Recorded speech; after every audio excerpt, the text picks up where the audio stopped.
If you already know your pentatonic scale patterns, then you can learn the modes in minutes. But before I reveal how, let's talk briefly about where the modes come from and how they relate to each other. Let's build a C major scale starting on the first fret of the B string, which is a C note. From the root note or first scale degree, we move up 2 frets or a whole step to the second scale degree. Up 2 more frets to the next, just 1 from there to the 4th note, 2 frets to the 5th note, 2 to the 6th, 2 to the 7th, and then 1 more brings us back to the beginning where the cycle repeats. Now let's forget about the fretboard for a moment and just look at the major scale as a sequence of intervals along one string. A major scale mode is any 7-note subsequence of this pattern, and there are 7 possible subsequences and hence 7 modes. Each one has its own unique sequence of intervals. If we were to start and end on the first scale degree of the major scale, we get the Ionian mode, which is just another name for the major scale. If, however, we were to start and end on the second scale degree of the major scale, we'd have the Dorian mode. Starting on the 3rd scale degree yields the Phrygian mode, the 4th Lydian, the 5th Mixolydian. If we start on the 6th scale degree, we get the Aeolian mode, which is also known as the natural minor scale. And finally, the Locrian mode starts on the 7th scale degree. The way we just heard these modes, they're all shared the exact same notes, but there's a better way to hear their characteristic sounds. Each of these scale modes has a signature sound that's due to the intervals between the first note and each of the other notes. The more of these notes that are flattened relative to the same note in the major scale, the darker the mode will sound. The Locrian mode is the darkest, and the Lydian mode is the brightest.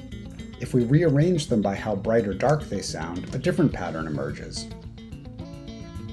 These are still labeled in terms of the scale degree of the underlying major scale, but let's label them with intervals instead. Any sharps and flats shown here are relative to the notes of the Ionian mode or major scale. It turns out that in this ordering, each mode differs from the next by changing just one note by one semitone. The brightest mode is Lydian, and it differs from the major scale by raising the 4th note by one semitone. We get the Mixolydian mode from the major scale by flattening the 7th note.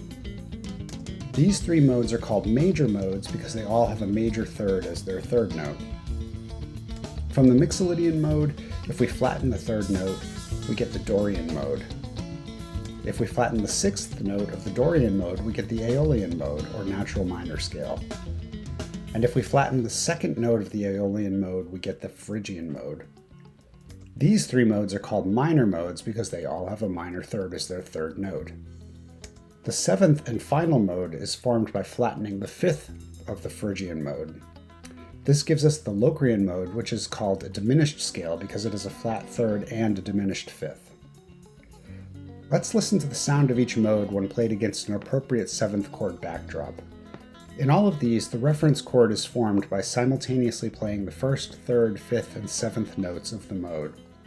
In these examples, each scale will start on a C note.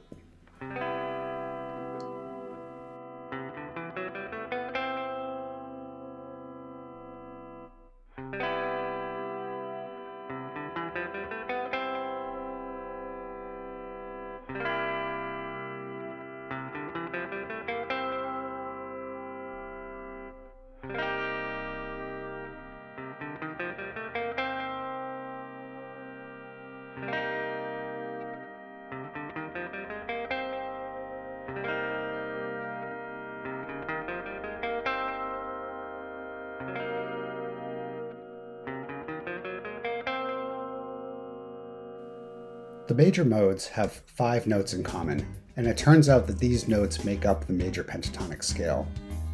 This scale contains a natural 2nd, 3rd, 5th, and 6th. The 7th note in these modes can either be natural or flattened, and the 4th note can be natural or raised. Similarly, the minor modes have 5 notes in common, and those notes make up the minor pentatonic scale. This scale has a flattened 3rd and 7th, and a natural 4th and 5th.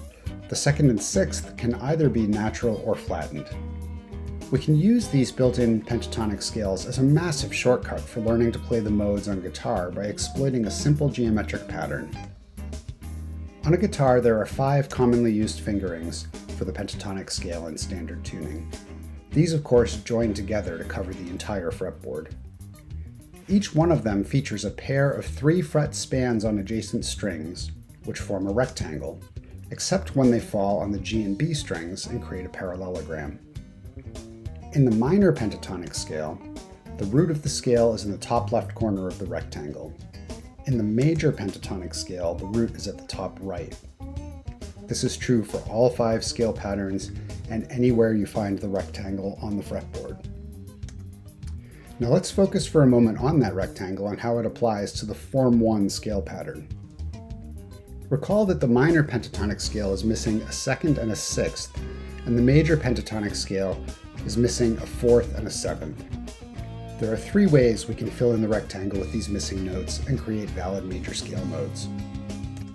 With both notes shifted to the right, we fill in the natural second and sixth of the Dorian mode, and the sharp 4 and natural 7th of the Lydian mode. If we shift the lower note in the rectangle down 1 fret, we get the Aeolian mode with its natural 2nd and flat 6th, and the Ionian mode with its natural 4th and 7th. Finally, if we shift the upper note in the rectangle down 1 fret, we get the Phrygian mode with its flattened 2nd and 6th, and the Mixolydian mode with its natural 4 and flattened 7. Going back to the fretboard, here's the A minor pentatonic scale, or equivalently, the C major pentatonic scale, with the rectangle highlighted in red in its various positions. As we saw, there are 3 ways to fill in the missing notes, and it's easy to remember that the darker the mode sounds, the more the notes are shifted to the left. If we were to fill in all the rectangles in the fretboard shown here with the top pattern, we'd have the A Dorian and C Lydian modes. If we used the middle pattern, we'd create the A Aeolian and C Ionian modes. And finally, if we used the bottom pattern, we'd create the A Phrygian and C Mixolydian modes. If you know your pentatonic scales and can find the rectangles that are always right there under your fingers, these simple shapes completely unlock 6 of the 7 major scale modes.